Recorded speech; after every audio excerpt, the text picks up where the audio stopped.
আপনি কি দেখতে আছেন এখানে? ওসি সাহেবের কোন বিষয়টা তদন্ত করতেছে ফখরুল সাহেব বললেন? আপনি তো এখানে বললেন যে আপনার বিষয়টা স্যারকে বলা হয়েছে, স্যার তদন্ত বলছে উনি নাকি ছাত্রলীগের উনি ছাত্রলীগের ছাত্রলীগের ওসি, এর জন্য আমাকে বলছে আমি স্যার উনি ছাত্রলীগের ওসি।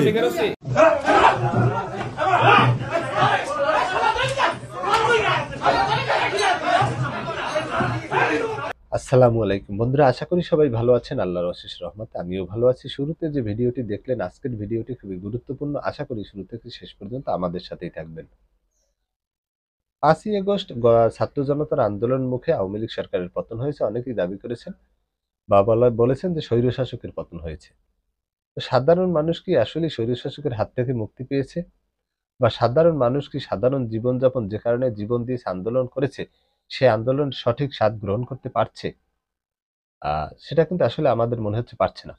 আজকে শুরুতে যে ভিডিও দেখলেন, যে বিষয় নিয়ে কথা বলবো, সেটি হচ্ছে আসলে কি মানুষ মুক্তি পেয়েছে? তো এই বিষয় নিয়ে মিজানুর রহমান আজহারী বলেছিলেন যে এক গ্রুপ খাচ্ছে আর এক গ্রুপ খেয়ে গেছে, এক গ্রুপ খেয়ে গেছে আর এক গ্রুপ খাচ্ছে। এ কথাই কিন্তু তিনি অনেকটা প্রতিবেদের মুখে করেছিলেন এক দলের। তো যাই হোক, এবারে আমরা দেখব যে আপনারা অনেকেই অবগত আছেন যে এক গ্রুপ আগে বাজার ঘাটে যে দখলদারিত্ব চাঁদাবাজি করতো, এখন কিন্তু থেমে নেই, সেটা সেটা অন্য কেউ করছে। তাহলে কি এই 5ই আগস্ট যে আন্দোলন হয়েছে, আন্দোলনের সুফল কি সাধারণ মানুষ আমরা পাচ্ছি? মোটেই পাচ্ছি না। তো এরকমের হাজারো ঘটনা, চাঁদাবাজি হচ্ছে, দখল হচ্ছে, এগুলা আমরা প্রতিনিয়তই নিউজে পত্রপত্রিকা আসছে। তাহলে আমরা এই যে 5ই আগস্টের যে আন্দোলনে মানুষ জীবন দিয়েছে, সেটা কি কোনো মূল্য থাকবে? না, থাকবে না। যাই হোক, এবারে মানুষ এত পরিমাণে স্বাধীনতা পেয়েছে যে দেখেন, বর্তমানে আওয়ামী লীগের যে নেতাকর্মী যারা দখলদারিত্ব করতো বা যারা চাঁদাবাজি করতো, তারা কিন্তু কোথাও নেই। তারপরেও কিন্তু এই চাঁদাবাজি থেমে নেই। তাহলে চাঁদাবাজি কারা করছে আপনারা অবগত আছেন, বিভিন্ন পত্রপত্রিকা এটা আসছে।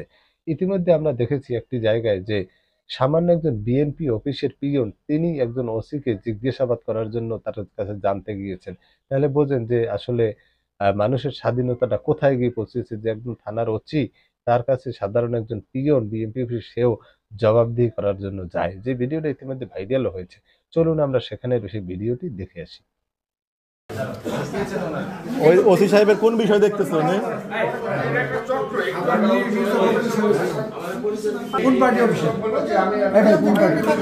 হ্যাঁ, আপনি কি দেখতে আছেন এখানে?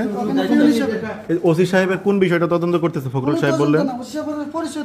আপনি তো এখানে বললেন যে আপনার বিষয়টা স্যারকে বলা হয়েছে, স্যার তদন্ত বলছে উনি নাকি ছাত্রলীগের উনি ছাত্রলীগের ছাত্রলীগের ওসি, এর জন্য আমাকে বলছে আমি স্যার উনি ছাত্রলীগের ওসি। ওনারা ছিলেন? এটা কে বলছে?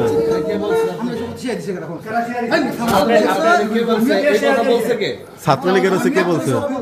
কোন স্যার নামটা জানতে চাচ্ছি। জাহাঙ্গীর আলম মিন্টু স্যার। আপনি তো প্রথমে বললেন যে মির্জা ফখরুল ইসলামের এবং তার ড্রাইভার আপনাকে এখানে পাঠাইছে। আপনি তদন্ত করার কে? আপনার নাম পদবি কি? নাম পদবি উনি।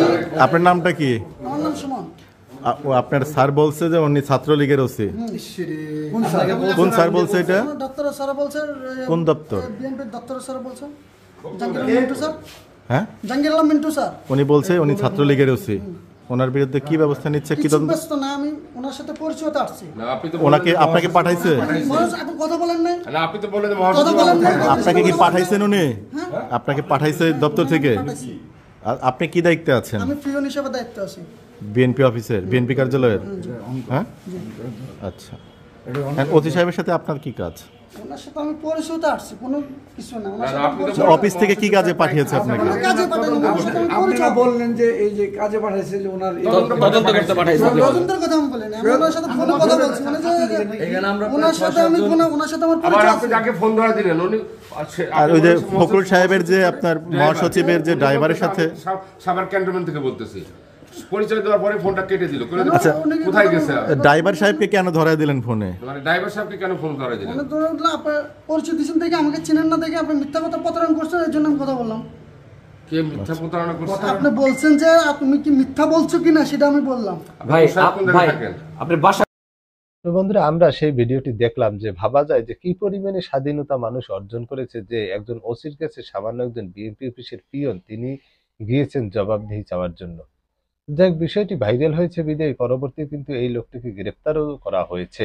এরকমের যেসব ঘটনা জানা যায় না, সেসব ঘটনা কিন্তু আধারেই ধামাচাপা রয়ে যায়। এরপরে আমরা দেখেছি একটি জায়গায় যখন বিএনপির এবং জামাতের লোকজন গিয়েছে, একটি মিটিং ছিল সরকারি একটি অফিসে, সেখানে টিওনোর বরাবরে। তো সেখানে তারা বসাকে কেন্দ্র করে নিজেরাই মারামারি শুরু করে দিয়েছেন।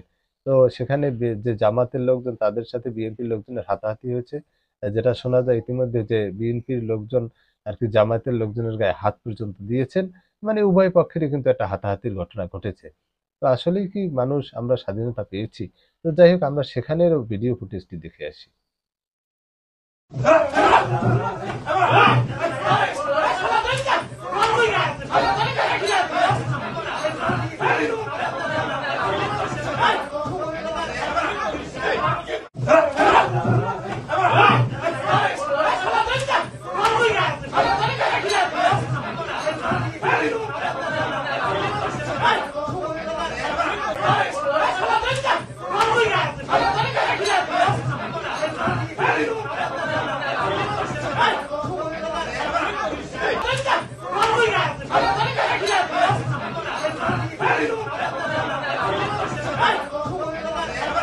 তো যাই হোক বন্ধুরা, আমরা ২ টি বিষয় আপনাদের মাঝে উপস্থাপন করলাম, ২ টি ভিডিও দেখালাম বা আমরা দেখলাম। তো আসলেই আমরা কি ৫ই আগস্টের পরে সাধারণ যারা মানুষ রয়েছি, এরা কি আসলেই মূল যে স্বাধীনতার জন্য জীবন দিয়েছে, শত, শত মানুষ পঙ্গু হয়েছে, রক্ত দিয়েছে, এরা কি আসলেই স্বাধীনতা পেয়েছে?